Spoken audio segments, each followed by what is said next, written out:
New year, terrible year. New iPhone, great iPhone. Same answer to the question, can you make great video with just the camera in your pocket? Yeah.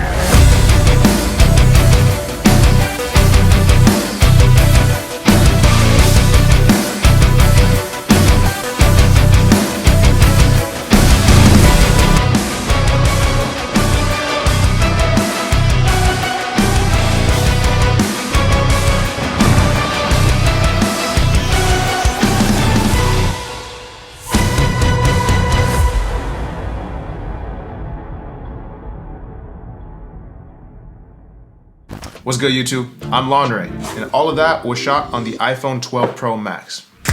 The biggest and baddest of the 2020 generation of iPhones. As I'm sure you know by now, Apple dropped 4 new phones this year, the 12 mini, the 12, the 12 Pro, and the 12 Pro Max. Now the differences between all 4 of them are marginal, but the most significant differences come in the iPhone 12 Pro Max with the added camera hardware, which is what I'll be showing y'all today in this video.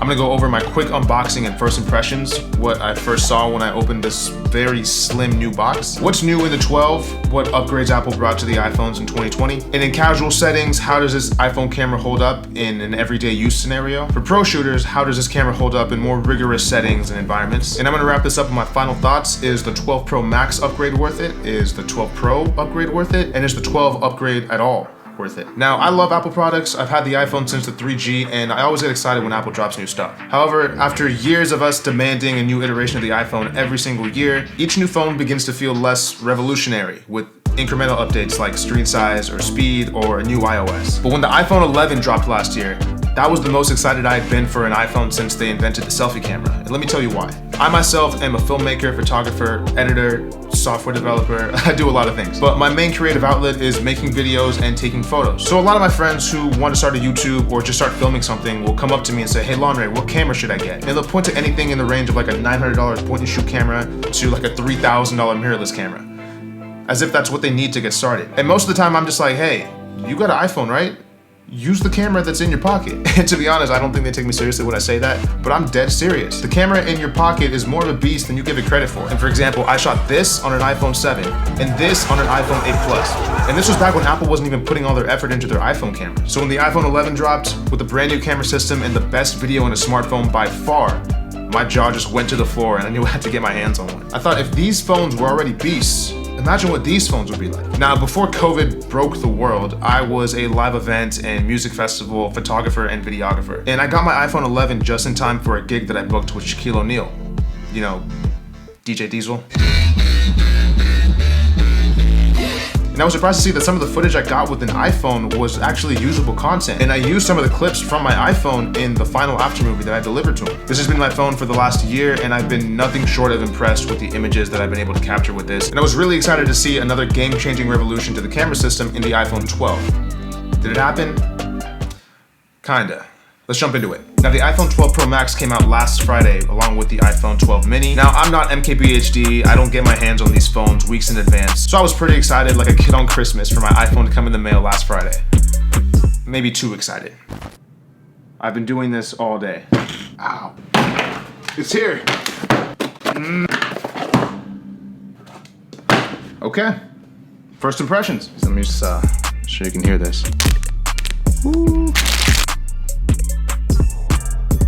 Pacific blue, and let's see what it looks like. Just the cable, there we go. Don't care about that stuff. I love that feeling. So there you have it. Pacific blue is what they're calling it. Oh, hold up. There we go. I really love the sharp edges. Like this is so much better than the curves. And apparently it's a lot easier to keep all the internals of the phone in this form factor as well. So the cameras on the 12 are bigger, and that's because of all the new stuff that's in here. So let's get into what Apple brought to the iPhone in 2020. We got a slightly improved resolution and screen size, the sharp edges, the flat edges, circa iPhone 5 or iPhone SE. In my opinion, a lot easier to hold, unless you get a case, of course, which I probably should at some point, but I'm kind of torn because I really love this Pacific blue, which is also new. The iPhone 12 comes in black, blue, red, green, and white, while the Pro models come in black, white, gold, and of course the Pacific blue. Now, apart from the colors, you might have noticed that Apple kind of mentioned the support for 5G, 5G,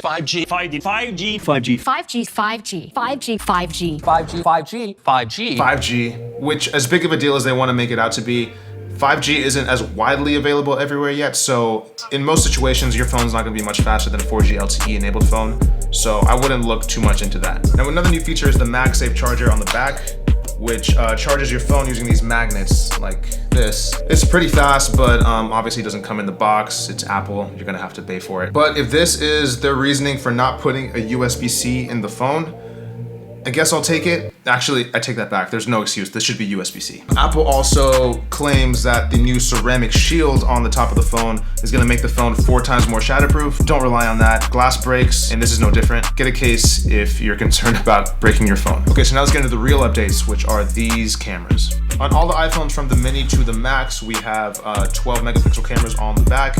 Of course, just like last year, the Pro models are the only ones who have the telephoto lens, which is the third lens right here, which is the zoom lens. But the biggest difference with these cameras are the fact that they're f1.6 aperture lenses now, as opposed to f1.8 from last year. If you don't know what that means, basically the lens is able to open up a little more, which enables you to get a blurrier background, that shallower depth of field, especially when you're doing portrait mode. So 1.6 is wider than 1.8, it goes inversely. And with that new 1.6 aperture, it lets in more lights through the lens to hit the sensor, which in turn enables better low light performance. The camera needs less light from the sun or from any other source in order to get a nice picture. And for me personally, the one complaint that I had of the brand new camera system from the iPhone 11 was the fact that you could only utilize night mode on the main camera. When the lights started to go away and you had to use this in low light, it really would break apart when you were using the telephoto and the ultra wide lenses. But luckily that's no more, because thanks to the new A14 Bionic chip in the iPhone 12s, we have night mode in not just the wide angle lens, the ultra wide lens,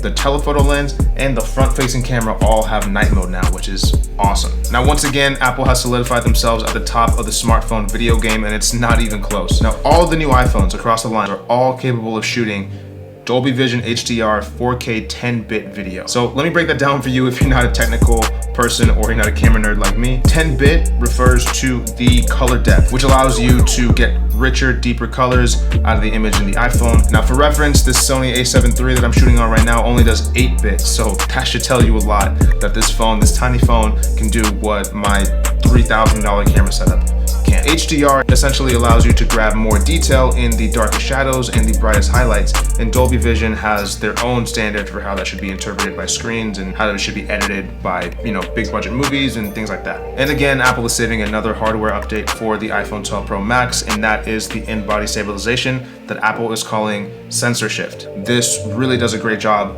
of keeping your image stable even in the harshest conditions. Even when you're making the most movement, you can't notice it at all. So when it comes to casual shooters, your everyday shooter, how does this phone hold up with the cameras? It's safe to say it's more than you need. Low light, check. 3 cameras getting sharp images in every scenario, every lighting scenario, every space scenario, check. A wider aperture lens with improved portrait mode to make you, your friends, and your food look like they belong in magazines, check. Simply put, the casual user for this phone should have no complaints when it comes to the camera system. This is way more than anyone could ever need from a smartphone camera in 2020. It's amazing, and it will fit all your needs. So what happens when we put this to the test in some rigorous environments? Could this actually be used for professional use? The day after I got this iPhone, me and my boy Jimmy linked up to go test it out. Jimmy's a professional baseball player who makes awesome content about the sport. You should definitely check him out. I'll link his stuff below. And we went out to Long Beach with a couple homies and played a pickup game of football with the sun blaring down on us so we could really test a high dynamic range. Remember, the shadows to the highlights. And we played on the sand instead of a flat turf field. And inherently that provided an uneven surface and a shaky environment for us to run routes and see if this camera stabilization could really hold up